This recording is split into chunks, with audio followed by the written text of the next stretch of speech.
Hello friends, आधार Vishnu education में आपका स्वागत है। आज पढ़ेंगे हम लोग गणित अध्याय 3 दो चरों वाले रैखिक समीकरण युग्म।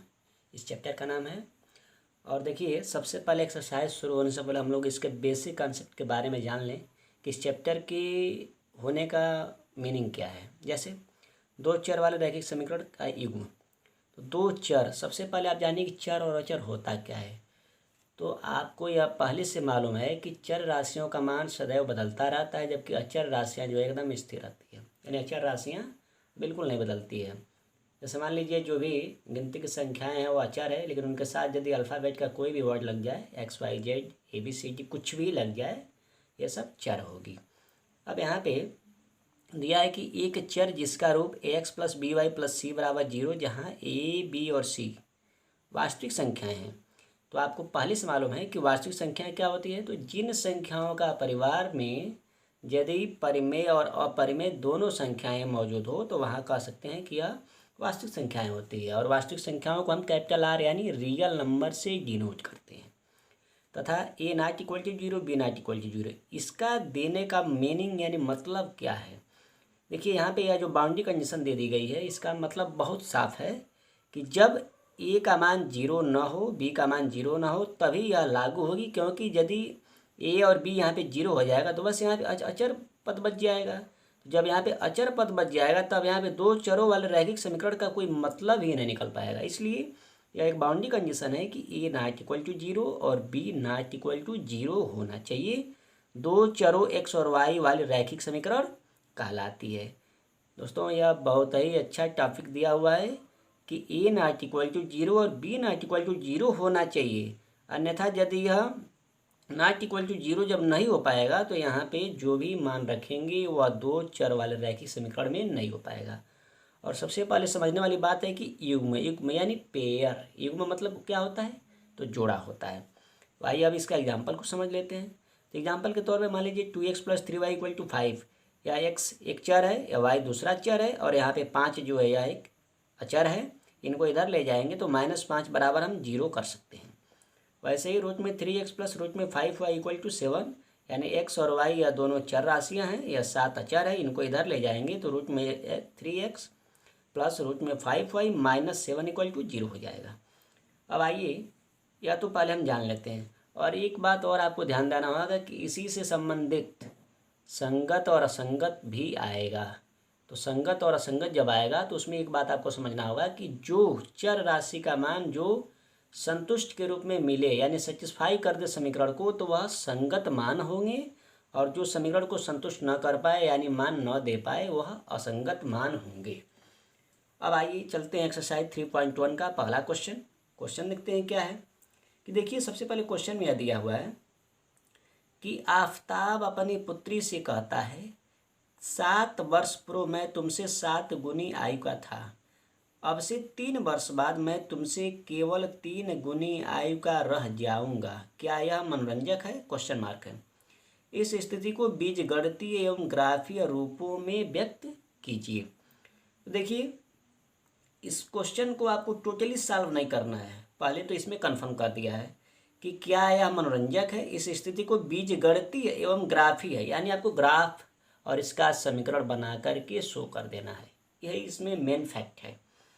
अब आइए समझते हैं। जब आयु संबंधित प्रश्न हो, उम्र संबंधित प्रश्न हो, तो उसमें दो ही पॉइंट आपको ज़्यादा केयर करना होगा। सबसे पहली बात कि यदि आयु संबंधित प्रश्न में किसी निश्चित समय के पहले और किसी निश्चित समय के बाद की यदि क्वेश्चन में तार्किक रूप से पूछा जा रहा हो, तो उसमें समय के पहले का जो पाबंद होना चाहिए वह माइनस में लेते हैं टर्म, और बाद की जो बात होगी उसको ऑलरेडी प्लस में लेते हैं। इस बात को आपको बेहद ध्यान रखना जरूरी है। अब आइए इसमें कुछ माना जाए, क्योंकि आफताब भी है और अपनी पुत्री से कह रहा है। तो यहाँ पे एक समझने वाली बात है कि यदि पुत्री को आप x मानेंगे तो आफताब को y मानेंगे, और यदि आफताब को x मानेंगे तो पुत्री को y मानेंगे। तो चूंकि हमें बीजगणितीय व्यंजक पहले प्राप्त करना है, तो x, y, a, b, c कुछ भी आप अल्फ़ाबेट में मान सकते हैं। तो अब यहाँ पे आइए देखा जाए। तो सबसे पहले लिखते हैं कि माना पुत्री की आयु बराबर x वर्ष। और आप ध्यान दीजिएगा, या वर्तमान आयु में लेकर हम चलते हैं तो यहाँ पे लिख भी सकते हैं कि मानव पुत्री की वर्तमान आयु x वर्ष तथा आफताब, कौन है? आफताब, जो कि इनके पिता हैं। आफताब की ये भी वर्तमान आयु ही रहेगी y वर्ष। अब एक बात आपको समझना है कि इसमें कह रहा है कि 7 वर्ष पूर्व, तो यहाँ पे लिख सकते हैं प्रश्नानुसार। क्या लिख सकते हैं? तो प्रश्नानुसार यहाँ पे लिख सकते हैं 7 वर्ष पूर्व या पहले। तो 7 वर्ष पूर्व किसकी लेंगे? पहले पुत्री की आयु। तो पुत्री की आयु क्या है? तो x है। तो यानी वर्ष पहले की जब बात होती है तो x माइनस 7 वर्ष, या किसका है? तो इनकी पुत्री का है। अब आइए चलते हैं किसका? आफताब का। फिर यहाँ पे नोट कर लेंगे तथा आफताब की आयु। अब जब 7 वर्ष पहले की बात है तो इनका भी उतना ही नोट करेंगे, तो यानी y माइनस 7 वर्ष, इनका भी नोट कर लेंगे। फिर क्या करेंगे कि उस क्वेश्चन में दिया था कि मैं तुमसे 7 गुनी आयु का था, या क्वेश्चन में था ना, तो 7 गुनी आयु का किससे? तो आफताब अपनी बेटी से कह रहे हैं, तो इसलिए बेटी के जो गुणांक होंगे वह 7 होंगे। तो अब यहाँ पे समझ सकते हैं कि y माइनस 7 इक्वल टू 7 और यहाँ पे x माइनस 7, यह आपको करना है और यहीं पे आपको समझना पड़ेगा। तो यहाँ पे हल कर सकते हैं कि y minus 7 equal to 7x minus 49, और जब इनको इधर ले जाएंगे तो क्या मिलना चाहिए? तो यहाँ पे मतलब 7x माइनस वाई और इक्वल टू, यह इधर आएगा तो क्या होगा? तो माइनस 49 में से प्लस 7 निकलेगा तो माइनस 42। क्या मिला? तो माइनस 42। लेकिन एक बात समझना है कि 7x इधर है, या इनको इधर लाएंगे तो इस अंक को उधर ले जाएंगे तो ऑलरेडी हो जाएगा प्लस में, यानी 7x minus y equal to 42, यानी ये प्लस में हो जाएगा। सॉरी, इसको मान लेंगे आप, क्या मानेंगे? समीकरण 1 मान लेंगे। क्या मानेंगे? तो समीकरण 1। फिर लिखेंगे पुनः। अब देखिए पुनः करना क्या होगा, तो फिर उस क्वेश्चन में ये भी कहा है, आपको थोड़ा सा ध्यान देना पड़ेगा कि 3 वर्ष बाद, यानी अब से 3 वर्ष बाद मैं तुमसे केवल 3 गुनी आयु का रह जाऊंगा। अब से 3 वर्ष बाद, तो यहाँ पे लिखना पड़ेगा कि पुनः 3 वर्ष पश्चात। क्या लिखना पड़ेगा? तो 3 वर्ष पश्चात या 3 वर्ष बाद। तो 3 वर्ष बाद के लिए या 10 वर्ष बाद के लिए, या जितने वर्ष बाद की बात होगी तो वहाँ पे प्लस करना होगा। तो यहाँ पे लिखेंगे तो 3 वर्ष बाद जब होगी तो किसकी आयु पहले? तो पुत्री की आयु। तो पुत्री की आयु आप शुरू में x माने हैं, तो प्लस 3 वर्ष बाद है तो यानी x प्लस 3 वर्ष हो जाएगा। यहाँ तक तो आपको बिल्कुल पॉइंट समझ में आ रहा होगा। फिर क्या करेंगे? अब आफताब का भी निकालेंगे तथा आफताब की आयु। आफताब की आयु, तो आफताब को आपने y माना था तो y प्लस 3 वर्ष। ये भी कॉन्सेप्ट क्लियर हो गया। बहुत ही इजी है फ्रेंड्स, यह बहुत ही इजी है, बस थोड़ा सा आप कॉन्सेप्ट को समझ लें तब। अब फिर इनको क्या करेंगे कि उस क्वेश्चन में यही कहा था, लास्ट में एक बार और पढ़ सकते हैं कि तुमसे केवल 3 गुनी आयु का रह जाऊंगा। तुमसे केवल, यानी तुमसे का मतलब हो गया कि आफताब अपनी बेटी से कह रहा है, यानी बेटी का गुणांक होगा 3। तो यहाँ पे y प्लस 3 इक्वल टू 3, फिर x प्लस 3। अब यहाँ पे हो गया तो इसको हल कर लेते हैं। तो y plus 3 equal to 3x plus 9, तो 3x minus y equal to, ये हो जाएगा आपका -6। ये समीकरण मिल जाएगा आपका 2, और ये मिल गया था स्टार्टिंग में समीकरण 1।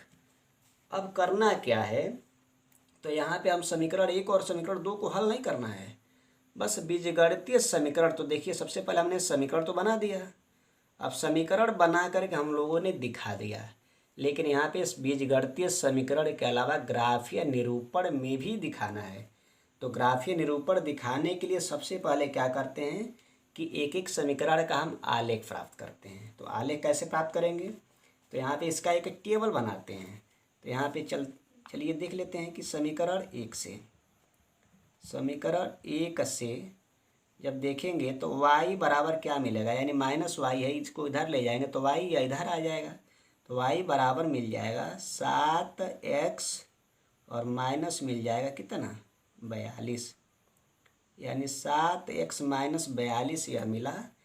तो अब इसको भी हम कुछ यहाँ पे रख सकते हैं, लिखेंगे यहाँ x बराबर, अब यहाँ पे चूँकि कुछ न कुछ मान रख सकते हैं।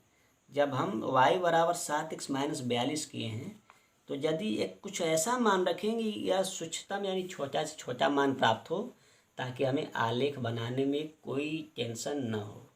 तो यहाँ पे लिख सकते हैं कि यहाँ x बराबर 6 रखने पर, तो यदि 6 रखेंगे तो क्या मिलेगा, आइए इसको भी हल कर लेते हैं। तो y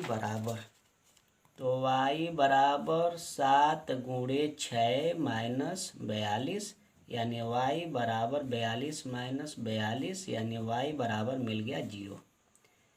तो क्या देखिए कि जब हमने x का मान 6 रखा तो y का मान क्या मिला, 0 मिला। पुनः लिखेंगे, पुनः x बराबर, अब कुछ और भी मान रख लेते हैं। तो सपोज कीजिए कि x बराबर हम 7 रख रहे हैं, तो यहाँ पे लिखेंगे कि x बराबर 7 रखने पर, और पहले ही समीकरण में कम से कम दो दो का पेयरिंग कर लिया जाए, क्योंकि युग्म है, युग्म का मतलब ही होता है जोड़ा। तो y बराबर 7 गुणे 7 किस में रखना है आपको समझ में आ रहा होगा, पहले ही में रखना है। तो पहले के लिए हम इसका प्रोफार्मा ऐसे चेंज कर लिए हैं। तो 7x माइनस 42, यानी x की जगह फिर हम 7 रखेंगे। तो देखिए क्या मिल रहा है, तो y इक्वल टू 49 माइनस 42, यानी y का मान मिल गया 7, या तो मिल गया। अब हम करेंगे क्या, तो जो हम टेबल बनाए थे, यानी टेबल ना बनाए थे मतलब ऐसे रखे थे, तो इनका एक यहाँ पे टेबल भी बना सकते हैं, और नहीं टेबल बनाना चाह रहे हैं तो आप इसको वैसे भी रख सकते हैं। यहाँ पे एक कॉलम में आप x y कर लीजिए, या फिर कुछ ऐसे छोड़ सकते हैं। यदि यह x है तो यह y है। अब सपोज कीजिए कि x और y रख लिए हैं, तो सबसे पहले x का मान हमने क्या रखा था, तो यहाँ पे देख सकते हैं कि x का मान हम सबसे पहले 6 रखे थे। तो जब 6 रखे हैं तो y क्या मिला है, 0 मिला है। और जब x का मान 7 रखे हैं तो y क्या मिला है, तो देखिए यहाँ पे भी 7 मिल गया है। या तो हमने पहले समीकरण से अभी यह डेटा प्राप्त किया है, किससे, पहले समीकरण से। फिर क्या करेंगे, अब दूसरे समीकरण का ऐसे ही प्राप्त कर लेंगे। तो लिखेंगे तथा समीकरण 2 से। अब समीकरण 2 से क्या करना होगा, तो समीकरण 2 क्या है, आइए देखते हैं समीकरण 2 क्या है। समीकरण 2 है 3x minus y equal to minus 6, 3x minus y equal to minus 6। तो अब यहाँ पे जब y इक्वल टू करेंगे, यानी इनको इधर लाएंगे, इनको इधर लाएंगे, तो 3x प्लस 6 हो जाएगा।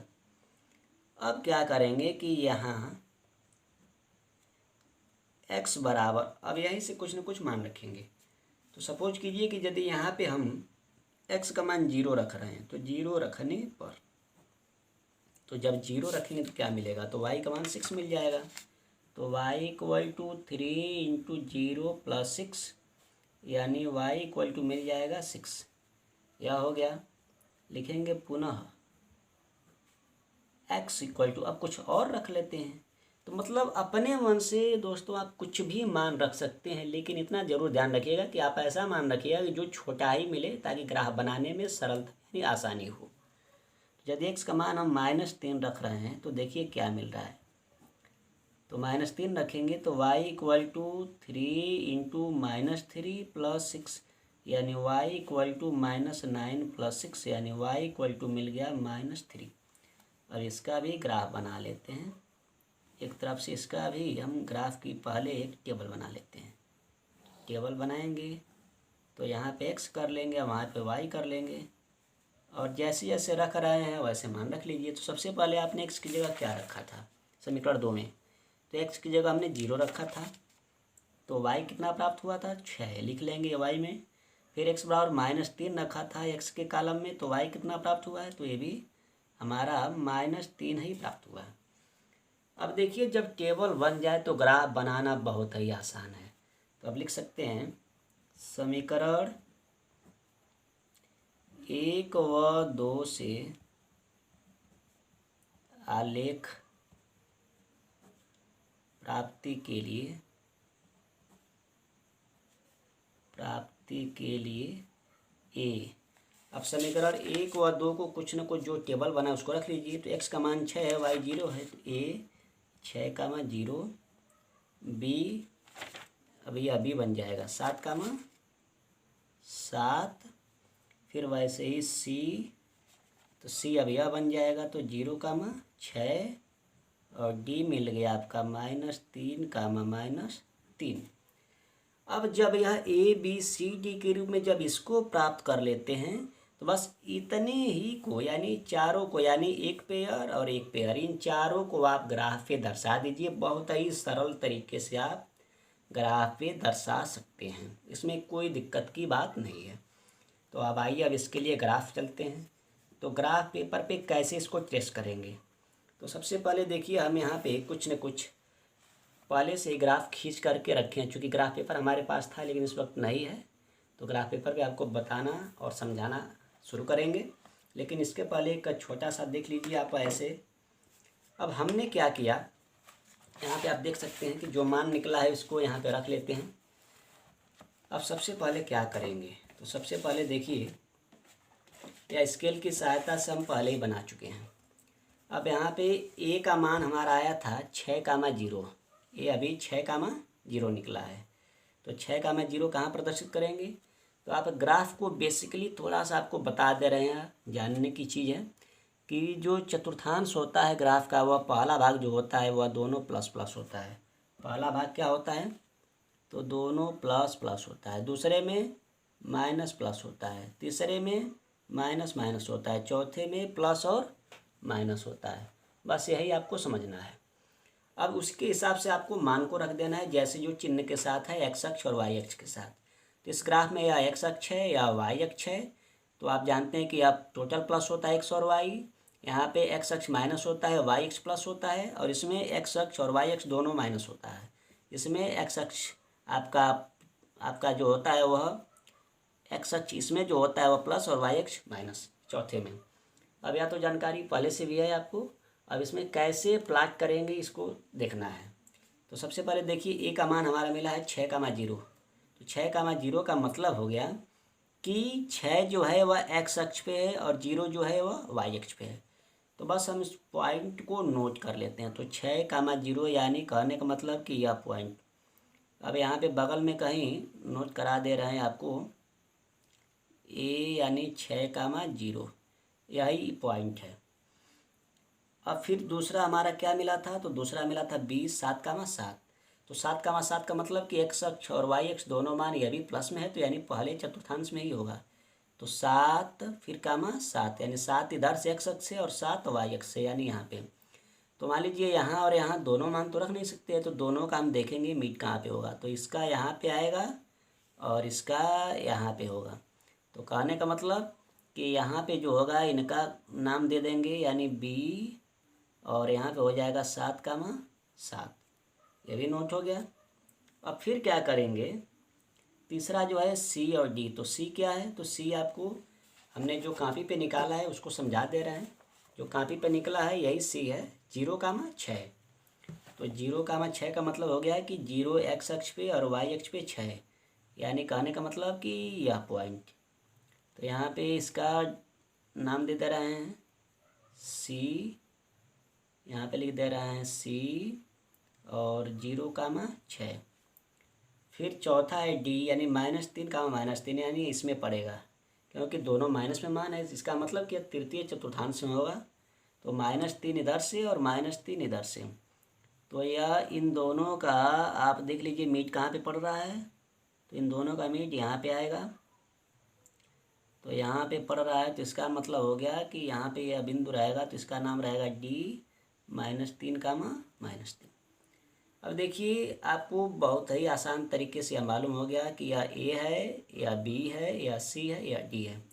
अब एक बात आपको लास्ट में यह समझना होगा कि ए बी जो होगा उसको एक लाइन में मिलाएंगे और जो सी डी होगा उसको एक लाइन में मिलाएंगे। क्यों मिलाएंगे? क्योंकि ए बी का मान जो हमें प्राप्त हुआ है वह समीकरण 1 से प्राप्त हुआ है और जो सी डी का मान प्राप्त हुआ है वह समीकरण 2 से प्राप्त हुआ है। तो बस जिस पॉइंट को आपने गोला किया है उसी पॉइंट से इनको मिलाना पड़ेगा। तो बस इनको ऐसे क्या करेंगे, स्केल की सहायता से मिला लेंगे। अब यह जब मिल जाएगा तो फिर हम अब दूसरे को भी मिला लेंगे, ए और बी वाले को। तो ए और बी वाले के लिए देखिए यही पॉइंट है। तो बस जहाँ पे यह पॉइंट लगा हुआ है आप उसी पे थोड़ा आगे भी ले जा सकते हैं, इसमें कोई बात नहीं, मगर एकदम स्ट्रिक्ट होना चाहिए। देखिए दोस्तों, ये हमारा ग्राफ बिल्कुल सही बना।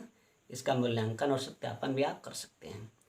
तो दोस्तों, सबसे पहले इस टाइप के सवाल कोई भी हों, यदि क्वेश्चन में कह रहा है कि आप बीजगणितीय व्यंजक दिखाइए, उसके बाद से इसका आलेख प्राप्त कीजिए, तो सबसे पहले आप समीकरण बनाइए। समीकरण बनाने के पश्चात एक्स या वाई में उसका मान रखिए। यदि एक्स में रख रहे हैं तो वाई निकलेगा और यदि वाई रख रहे हैं तो एक्स निकलेगा। इतना कुल करने के बाद आपको ग्राफ पे दर्शाने के लिए ऐसे आपको पहले चार्ट बना लेना है, यानी टेबल। और यह टेबल बन जाएगा तो आपको ए बी और सी डी निकालना आसान हो जाएगा। ए बी कैसे निकालते हैं? तो एक्स का मान यदि 6 रख रहे हैं तो वाई 0 हो रहा है, तो इसका मतलब कि ए में लिखेंगे तो एक्स कामा वाई, तो यानी 6 कामा 0। वैसे बी में 7 कामा 7, सी में 0 कामा 6, डी में -3 कामा -3। वही चीज़ हमने यहाँ पे लिखा है और इनको बस ग्राफ पे दर्शा दिया है। और यदि ग्राफ से संबंधित कोई क्वेश्चन आपको डाउट हो रहा हो तो आप हमारे कमेंट बॉक्स में ज़रूर नोट कराएं, ताकि हम आपको इससे भी और बेहतर ग्राफ पेपर पे बनाकर समझाएं। दोस्तों, आज के लिए बस इतना ही। Thank you.